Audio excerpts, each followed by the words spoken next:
behind the veil of all the hieratic and mystical allegories of ancient doctrines, behind the darkness and strange ordeals of all initiations, under the seal of all sacred writings, in the ruins of Nineveh or Thebes, on the crumbling stones of old temples and on the blackened visage of the Assyrian or Egyptian Sphinx, in the monstrous or marvelous paintings which interpret to the faithful of India the inspired pages of the Vedas, in the cryptic emblems of our old books on alchemy, in the ceremonies practiced at reception by all secret societies, there are found indications of a doctrine which is everywhere the same and everywhere carefully concealed.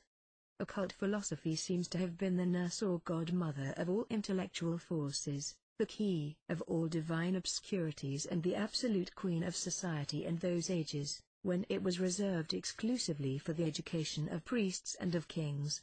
It reigned in Persia with the Magi, who perished in the end, as perish all masters of the world, because they abused their power. It endowed India with the most wonderful traditions and with an incredible wealth of poesy, grace and terror in its emblems. It civilized Greece to the music of the lyre of Orpheus. It concealed the principles of all sciences, all progress of the human mind, in the daring calculations of Pythagoras.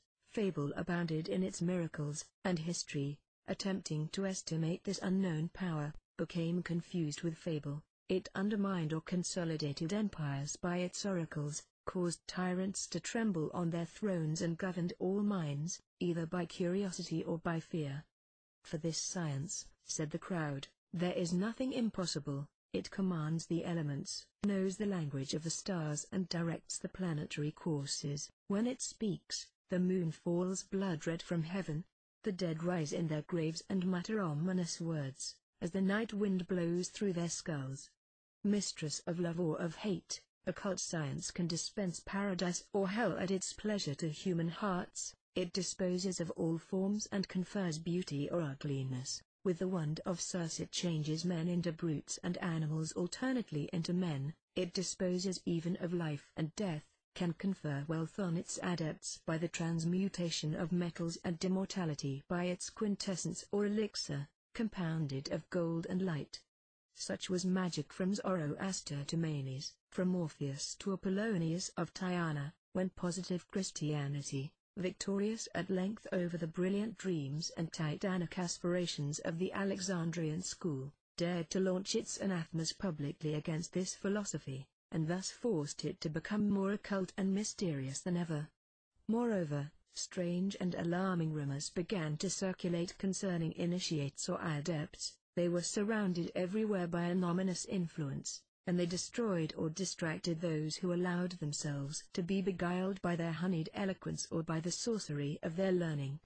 The women whom they loved became striges and their children vanished at nocturnal meetings, while men whispered shudderingly and in secret of blood-stained orgies and abominable banquets.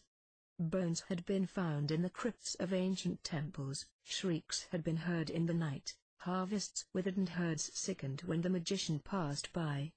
Diseases which defied medical skill appeared at times in the world, and always, it was said, beneath the envenomed glance of the adepts. At length a universal cry of execration went up against magic. The mere name became a crime and the common hatred was formulated in this sentence: magicians to the flames, as it was shouted some centuries earlier, to the lions with the Christians.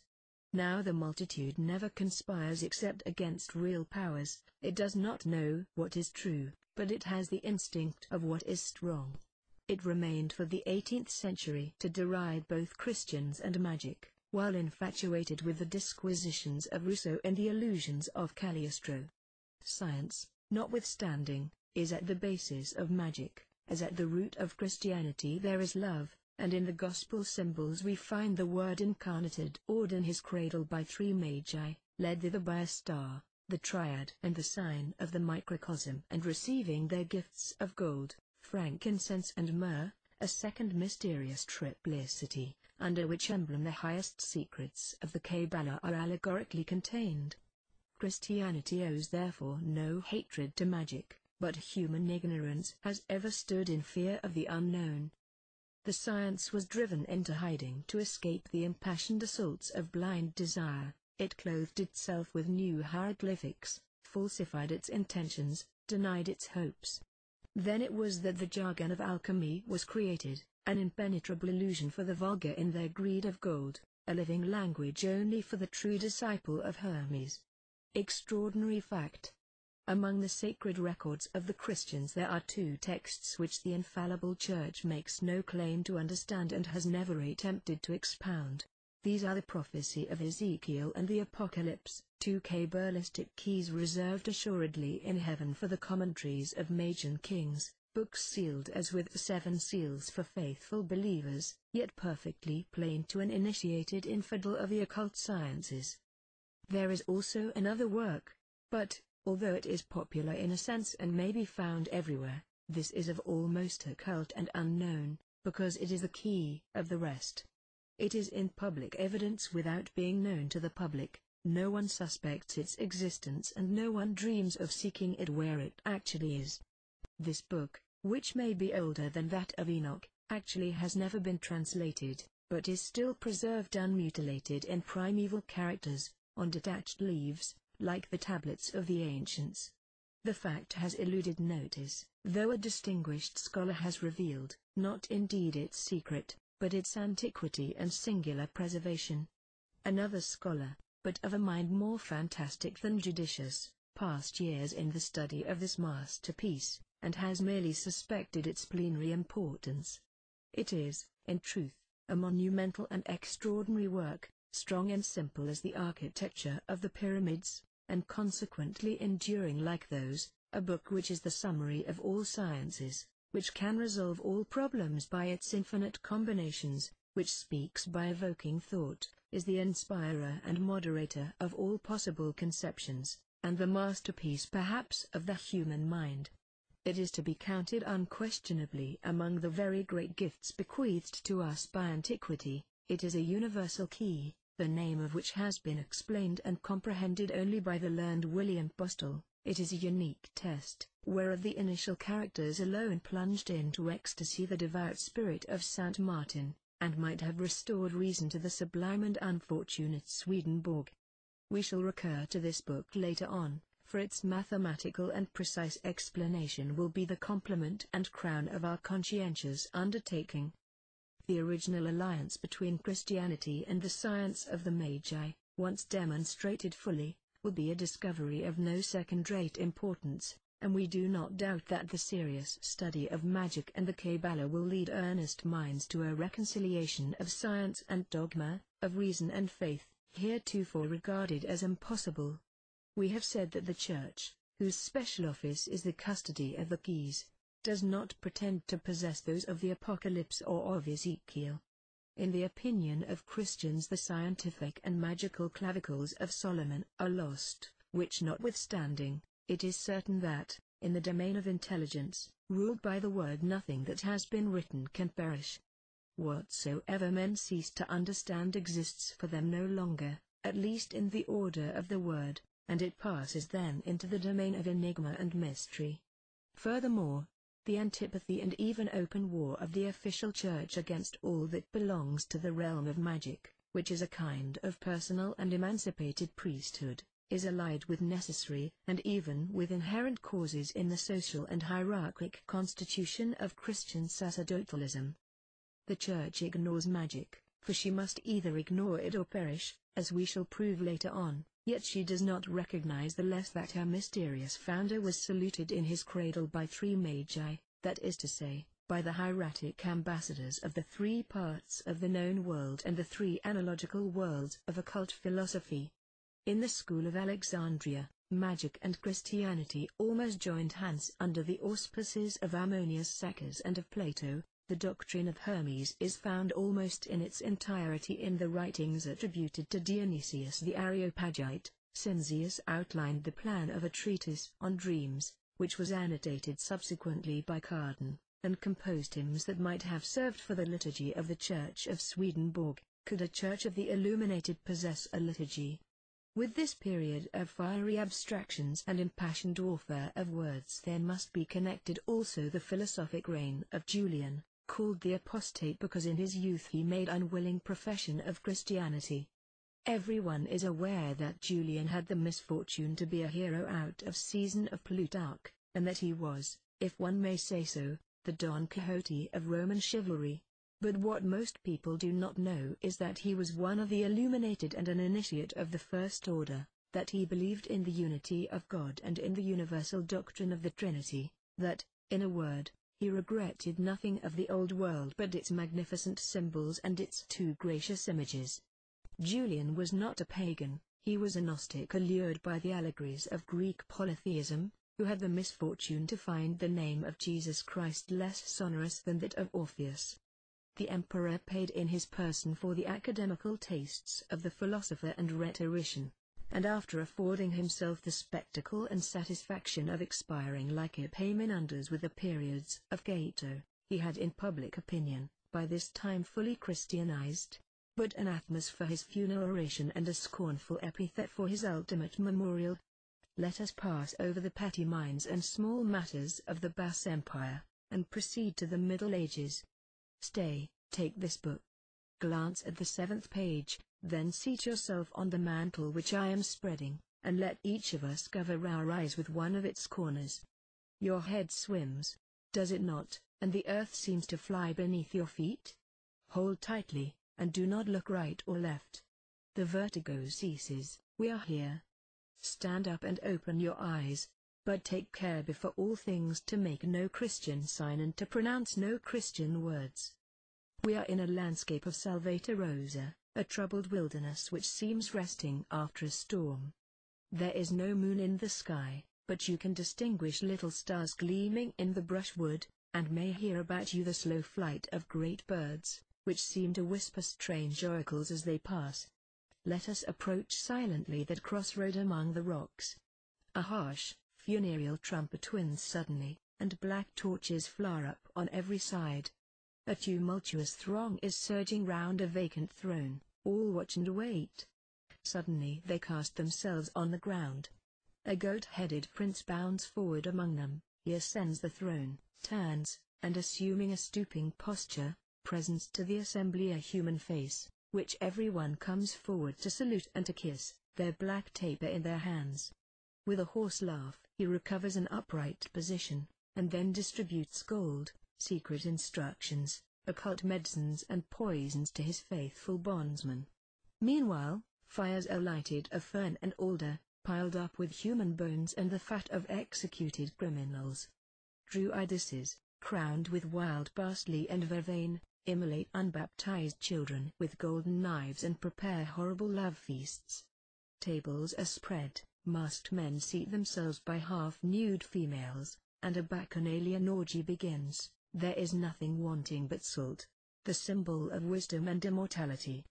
Wine flows in streams, leaving stains like blood. Obscene advances and abandoned caresses begin. A little while, and the whole assembly is beside itself with drink and wantonness, with crimes and singing. They rise, a disordered throng, and form infernal dances. Then come all legendary monsters, all phantoms of nightmare. Enormous toads play inverted flutes and thump with paws on flanks, limping scarabaei mingle in the dance, crabs play the castanets, crocodiles beat time on their scales, elephants and mammoths appear habited like cupids and footed in the ring. Finally, the giddy circles break up and scatter on all sides. Every yelling dancer drags away a disheveled female. Lamps and candles formed of human fat go out smoking in the darkness. Cries are heard here and there, mingled with peals of laughter, blasphemies and rattlings in the throat. Come, rouse yourself, do not make the sign of the cross. See, I have brought you home. You are in your bed, not a little worn out, possibly a trifle shattered, by your night's journey and its orgy. But you have beheld that of which everyone talks without knowledge. You have been initiated into secrets no less terrible than the grotto of Tryphonius. You have been present at the Sabbath. It remains for you now to preserve your wits, to have a wholesome dread of the law, and to keep at a respectful distance from the church and her faggots. Would you care, as a change, to behold something less fantastic, more real and also more truly terrible? You shall assist at the execution of Jacques de Molay and his accomplices or his brethren in martyrdom. Be not misled, however, confuse not the guilty and the innocent. Did the Templars really adore Baphomet? Did they offer a shameful salutation to the buttocks of the goat of Mendes? What was actually this secret and potent association which imperiled church and state, and was thus destroyed unheard? Judge nothing lightly, they are guilty of a great crime. They have exposed to profanize the sanctuary of antique initiation. They have gathered again and have shared the fruits of the tree of knowledge, so that they might become masters of the world. The judgment pronounced against them is higher and far older than the tribunal of pope or king. On the day that thou eatest thereof, thou shalt surely die, said God himself, as we read in the book of Genesis. What then is taking place in the world, and why do priests and potentates tremble? What secret power threatens tiaras and crowns? A few Bedlamites are roaming from land to land, concealing, as they say, the philosophical stone under their ragged vesture. They can change earth into gold, and they are without food or lodging. Their brows are encircled by an aureole of glory and by a shadow of ignominy. One has discovered the universal science and goes vainly seeking death to escape the agonies of his triumph. He is the Majorcan Raymond Lully. Another heals imaginary diseases by fantastic remedies, belying beforehand that proverb which enforces the futility of a cautery on a wooden leg. He is the marvelous Paracelsus, always drunk and always lucid, like the heroes of Rabe. Here is William Bostel writing naively to the fathers of the Council of Trent, proclaiming that he has discovered the absolute doctrine, hidden from the foundation of the world, and is longing to share it with them. The council heeds not the maniac, does not vouchsafe to condemn him, but proceeds to examine the grave questions of efficacious grace and sufficing grace. He whom we behold perishing poor and abandoned is Cornelius Agrippa, less of a magician than any, though the vulgar persist in regarding him as a more potent sorcerer than all because he was sometimes a cynic and mystifier. What secret do these men bear with them to their tomb? Why are they wondered at without being understood? Why are they condemned unheard? Why are they initiates of those terrific secret sciences of which the Church and society are afraid? Why are they acquainted with things of which others know nothing?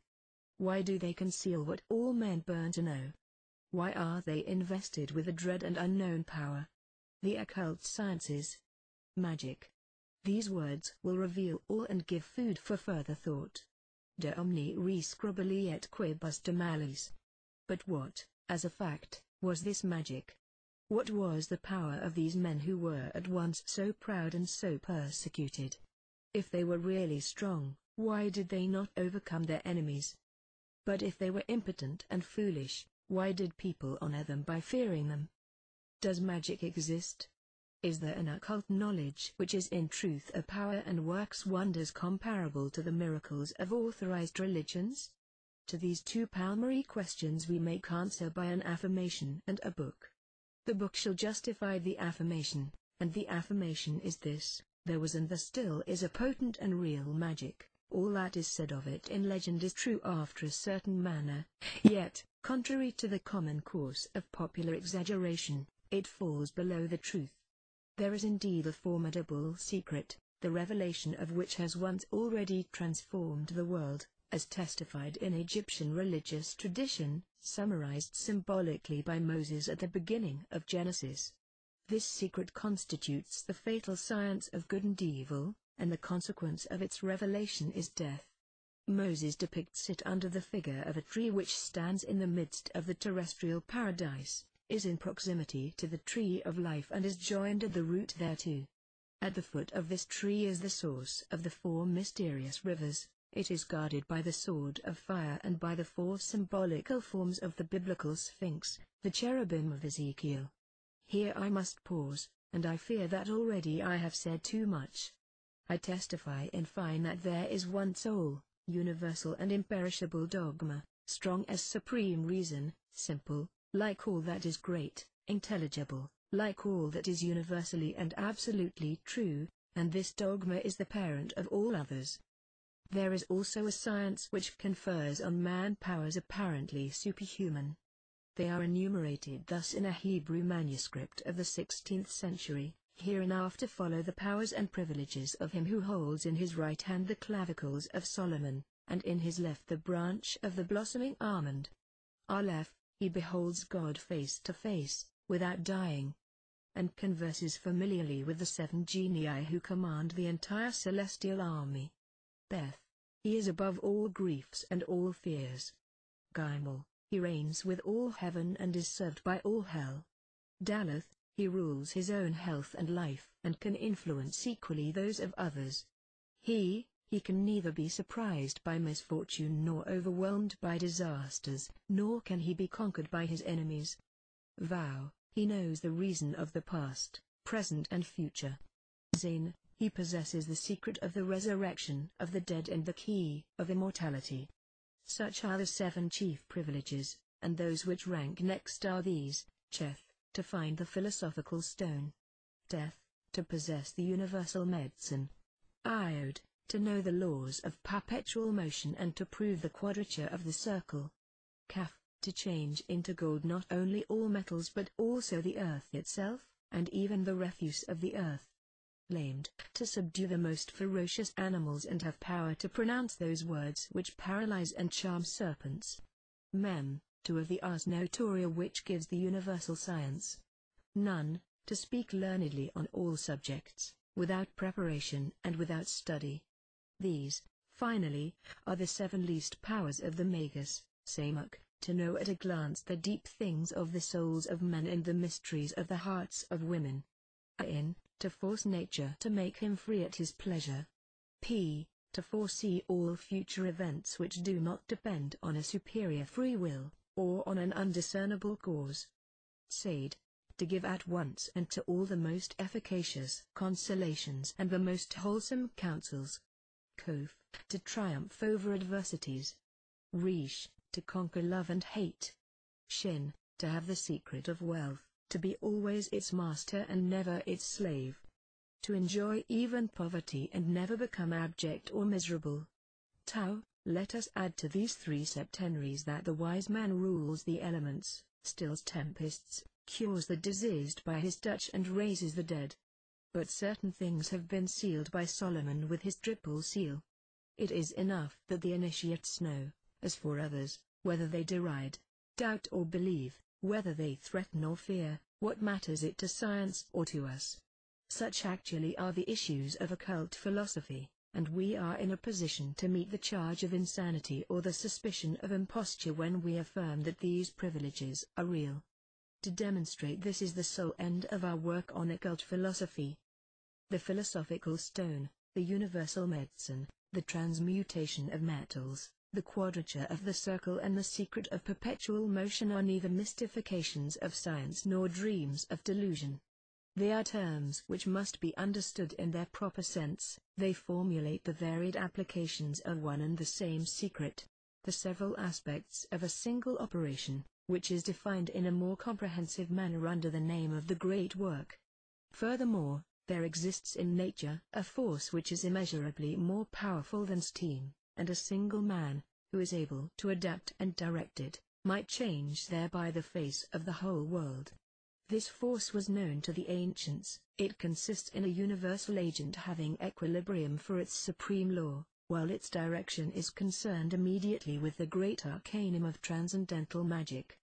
By the direction of this agent it is possible to modify the very order of the seasons, to produce at night the phenomena of day, to correspond instantaneously between one extremity of the earth and the other, to see, like Apollonius, what is taking place on the other side of the world, to heal or injure at a distance, to give speech a universal success and reverberation.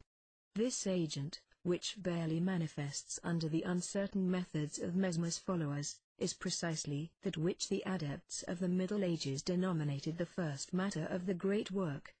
The Gnostics represented it as the fiery body of the Holy Spirit. It was the object of adoration in the secret rites of the Sabbath and the Temple, under the hieroglyphic figure of Baphomet or the androgyne of Mendes.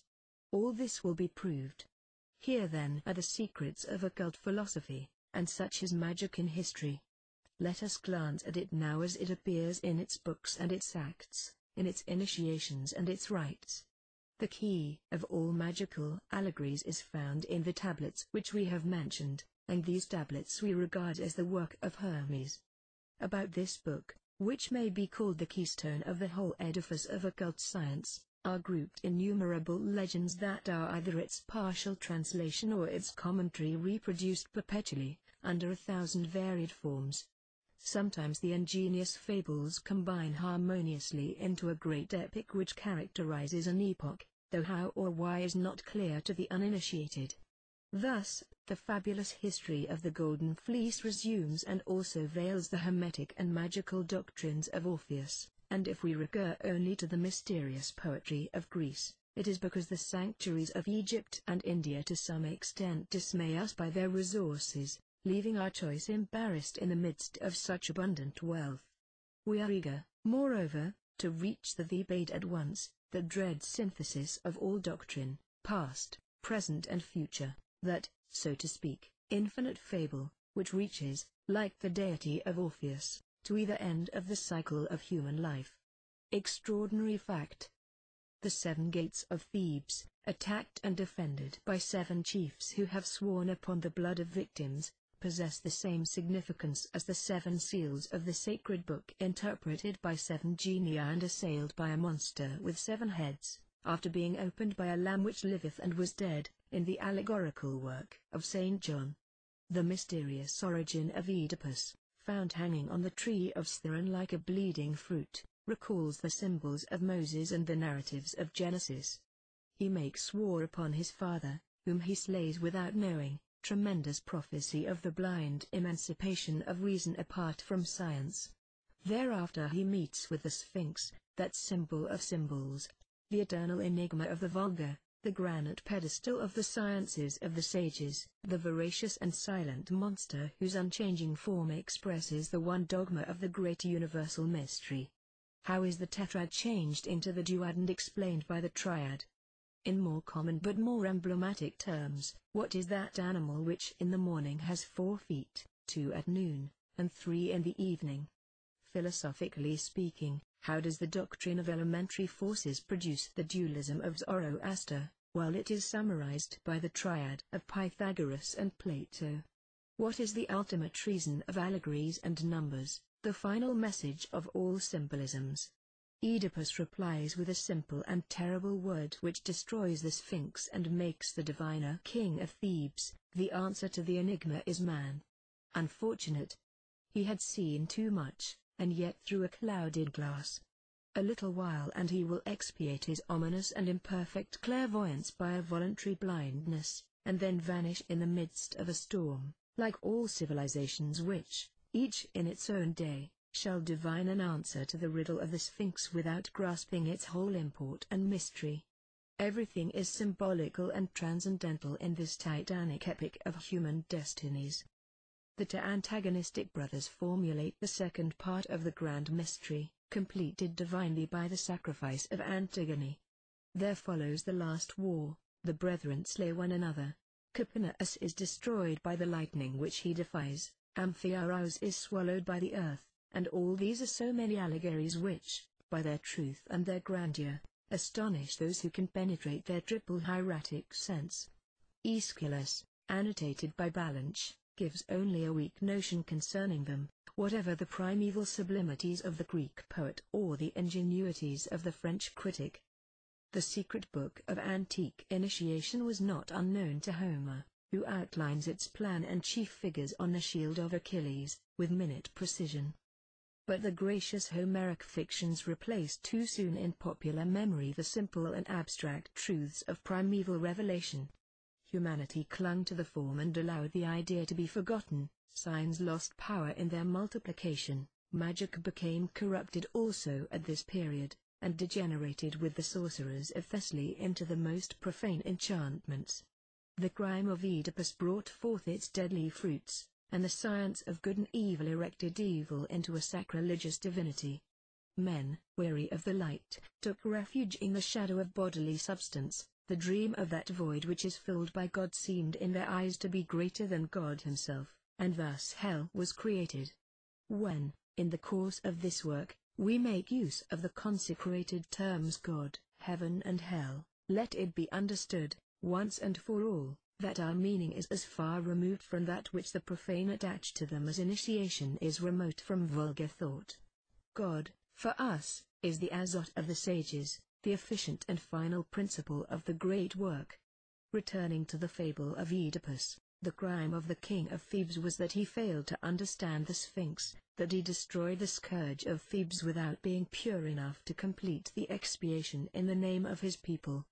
The plague, in consequence, avenged speedily the death of the monster, and the king of Thebes, forced to abdicate, sacrificed himself to the terrible manies of the Sphinx, more alive and voracious than ever when it had passed from the domain of form into that of idea. Oedipus divined what was man, and he put out his own eyes because he did not see what was God. He divulged half of the great arcanum, and, to save his people, it was necessary for him to bear the remaining half of the terrible secret into exile and the grave. After the colossal fable of Oedipus we find the gracious poem of Psyche, which was certainly not invented by Apuleius. The great magical arcanum reappears here under the figure of a mysterious union between a god and a weak mortal, abandoned alone and naked on a rock. Psyche must remain in ignorance of the secret of her ideal royalty, and if she behold her husband she must lose him. Here Apuleius commentates and interprets Moses, but did not the Elohim of Israel and the gods of Apuleius both issue from the sanctuaries of Memphis and Thebes? Psyche is the sister of Eve, or rather she is Eve spiritualized. Both desire to know and lose innocence for the honor of the ordeal. Both deserve to go down into hell, one to bring back the antique box of Pandora, the other to find and to crush the head of the old serpent, who is the symbol of time and of evil. Both are guilty of the crime which must be expiated by the Prometheus of ancient days and the Lucifer of the Christian legend, the one delivered by Hercules and the other overcome by the Savior. The great magical secret is therefore the lamp and dagger of Psyche, the apple of Eve, the sacred fire of Prometheus, the burning scepter of Lucifer, but it is also the holy cross of the Redeemer. To be acquainted with it sufficiently for its abuse or divulgation is to deserve all sufferings. To know as one should alone know it, namely, to make use of and conceal it, is to be master of the Absolute. A single word comprehends all things, and this word consists of 4 letters. It is the tetragram of the Hebrews, the azot of the alchemists, the thought of the Bohemians, or the tarot of the Kabbalists. This word, expressed after so many manners, means God for the profane, man for the philosophers, and imparts to the adepts the final term of human sciences and the key of divine power. But he only can use it who understands the necessity of never revealing it. Had Oedipus, instead of killing the Sphinx, overcome it, harnessed it to his chariot and thus entered Thebes, he would have been king without incest, without misfortunes and without exile. Had Psyche, by meekness and affection, persuaded Love to reveal himself, she would never have lost love. Now, love is one of the mythological images of the great secret and the great agent, because it postulates at once an action and a passion, a void and a plenitude, a shaft and a wound. The initiates will understand me, and on account of the profane I must not speak more clearly. After the marvelous golden ass of Apuleius, we find no more magical epics. Science, conquered in Alexandria by the fanaticism of the murderers of Hypatia, became Christian, or rather concealed itself under Christian veils with Ammonius, Cinzius and the pseudonymous author of the books of Dionysius the Areopagite. In such times it was necessary to exonerate miracles under the pretense of superstition and science by an unintelligible language.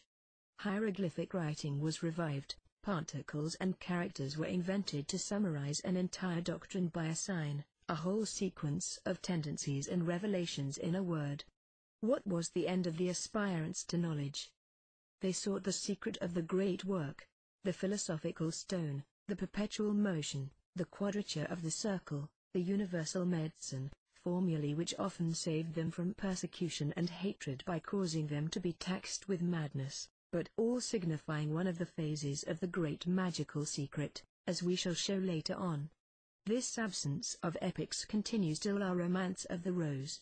But the rose symbol, which expresses also the mysterious and magical sense of Dante's poem, is borrowed from the transcendent Kabbalah, and it is time that we should have recourse to this vast and hidden source of universal philosophy. The Bible, with all its allegories, gives expression to the religious knowledge of the Hebrews only in an incomplete and veiled manner. The book which we have mentioned, the hieratic characters of which we shall explain subsequently, that book which William Bostel names the Genesis of Enoch, existed certainly before Moses and the prophets, whose doctrine, fundamentally identical with that of the ancient Egyptians, had also its exotericism and its veils. When Moses spoke to the people, says the sacred book allegorically, he placed a veil over his face, and he removed it when communing with God. This accounts for the alleged biblical absurdities which so exercised the satirical powers of Voltaire. The books were written only as memorials of tradition and in symbols that were unintelligible to the profane. The Pentateuch and the poems of the prophets were, moreover, elementary works, alike in doctrine, ethics and liturgy. The true secret and traditional philosophy was not committed to writing until a later period and under veils even less transparent. Thus arose a second and unknown Bible, or rather one which was not comprehended by Christians, a storehouse, so they say, of monstrous absurdities, for in this case believers, involved by the same ignorance, speak the language of skeptics, but a monument, as we affirm, which comprises all that philosophical and religious genius has ever accomplished or imagined in the sublime order, a treasure encompassed by thorns, a diamond concealed in a rude and opaque stone. Our readers will have guessed already that we refer to the Talmud. How strange is the destiny of the Jews, those scapegoats, martyrs and saviors of the world, a people full of vitality, a bold and hardy race, which persecutions have preserved intact, because it has not yet accomplished its mission. Do not our apostolical traditions declare that after the decline of faith among the Gentiles salvation shall again come forth out of the house of Jacob, and that then the crucified Jew who is adored by the Christians will give the empire of the world into the hands of God his Father? On penetrating into the sanctuary of the Kabbalah one is seized with admiration in the presence of a doctrine so logical, so simple and at the same time so absolute. The essential union of ideas and signs, the consecration of the most fundamental realities by primitive characters, the trinity of words, letters and numbers, a philosophy simple as the alphabet, profound and infinite as the word, theorems more complete and luminous than those of Pythagoras, a theology which may be summed up on the fingers, an infinite which can be held in the hollow of an infant's hand, 10 figures and 22 letters, a triangle, a square and a circle, such are the elements of the Kabbalah. Such also are the component principles of the written word, reflection of that spoken word which created the world. All truly dogmatic religions have issued from the Kabbalah and return therein. Whatsoever is grand or scientific in the religious dreams of the illuminated, of Jacob Bohm, Swedenborg, Saint Martin and the rest, is borrowed from the Kabbalah. All Masonic associations owe to it their secrets and their symbols. The Kabbalah alone consecrates the alliance of universal reason and the divine word. It establishes by the counterpoise of two forces in apparent opposition, the eternal balance of being. It alone reconciles reason with faith, power with liberty, science with mystery. It has the keys of the present, past and future. To become initiated into the Kabbalah it is insufficient to read and to meditate upon the writings of Reuchlin, Galatinus, Kircher, or Picus de Mirandola. It is necessary to study and understand the Hebrew writers in the collection of Pistorius, the Sefer Yetzirah. Above all, it is essential in particular to master the great book Zohar, to investigate the collection of 1684, entitled Kabbalah Denudata, especially the treatise on Kabbalistic pneumatics and that on the revolution of souls, and afterwards to enter boldly into the luminous darkness of the whole dogmatic and allegorical body of the Talmud.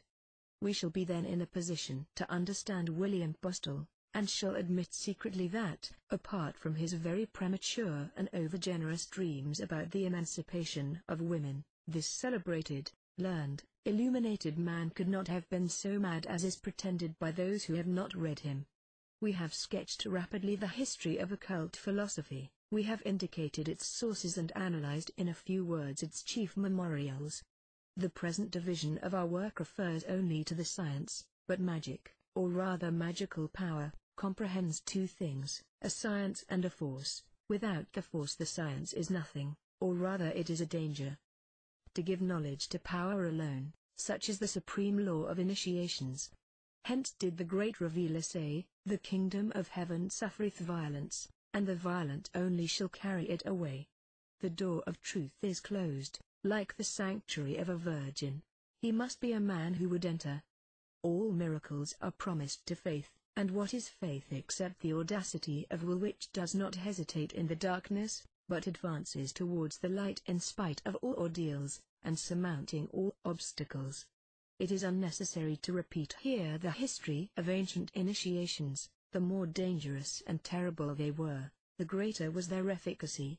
Hence, in those days, the world had men to govern and instruct it. The sacerdotal art and the royal art consisted above all in ordeals of courage, discretion and will. It was a novitiate similar to that of those priests who, under the name of Jesuits, are so unpopular at the present days, but would govern the world notwithstanding, had they a truly wise and intelligent chief.